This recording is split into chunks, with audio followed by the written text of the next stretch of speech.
Hello everyone, welcome to back my channel. I hope everyone is having a wonderful day. Before starting the video, please go ahead and hit the subscribe button. At Society, Phyllis asks Heather if they're all packed for Portugal. Heather says the trip is postponed. Phyllis asks what's going on. Is something happening between you and Daniel? She finds it odd that they would cancel a huge trip at the last minute. Heather says it's not odd. It happens all the time. What's odd is that she jumped to the conclusion that she and Daniel are having problems. She accuses Phyllis of probing into their personal lives and assures her they're doing fine.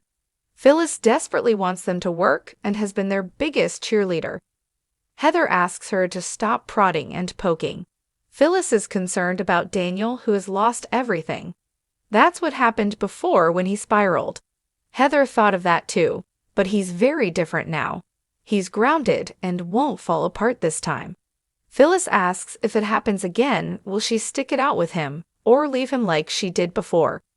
In Crimson Lights, Lucy gushes to Daniel about the dress she's wearing to the party with Faith tonight. Daniel thinks they should do something special for her mother, who's disappointed about the trip to Portugal.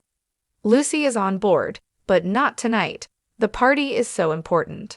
Faith and her friend walk in and Lucy rushes up to them.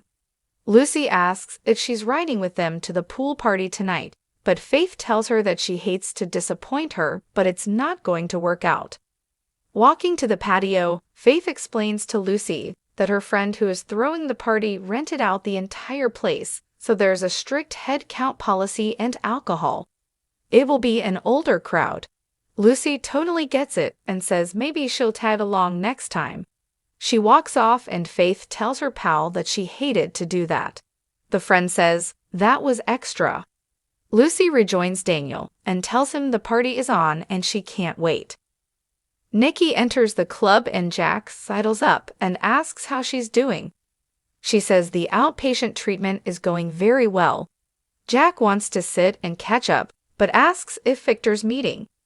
Nikki says he's not, but even if he was, he doesn't have a say in who her friends are. Jack has something he wants to discuss with her.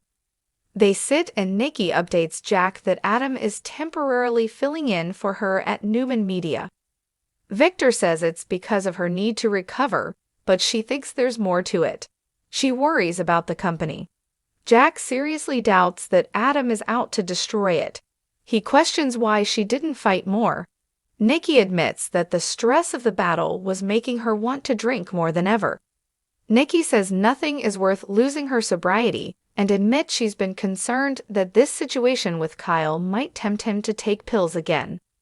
Jack assures her he's fine, but rants about the escalation and tension between Diane and Kyle, who is moving out and has taken the reins, alongside Audra Charles, at Glissade. Nikki frowns. So now it's just you and Diane in charge at Jibot. Wasn't it her idea to fire Kyle? Jack asks, what are you getting at now? Nikki's just trying to understand where Kyle is coming from. Jack defends his wife and rants about Kyle pushing Diane to the breaking point. Nikki just thinks it's interesting that everything Diane wanted when she first came back to town, she now has. Billy happens upon Sally in the park and asks if everything's ok. Sally says she was just thinking about work and her new line for younger people. Billy notes she doesn't seem excited. Is there something else she's worried about? Sally confesses she argued with Adam this morning about him going back to run Newman Media. Billy thinks it may be a good thing for him. Sally says it depends what Victor's up to now. She reflects that Adam's been a little edgy lately, and this may be why. Billy says taking orders from Victor will do that. Sally says he assured her there was nothing to worry about and reminded her he's managed Victor before. She explains they smooth things over. Billy thinks something else is weighing on her. Sally's just worried about Adam in general. She thought the Connor news would make him less tense, not more. Billy confides that he was with Chelsea earlier, who said she couldn't do this anymore and alluded to making mistakes.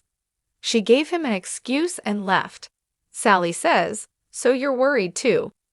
Billy wonders if things aren't going as well as they say, or if they don't want them to know what really happened in Baltimore. Chelsea finds Adam at New and Media and blurts that she almost told Billy everything.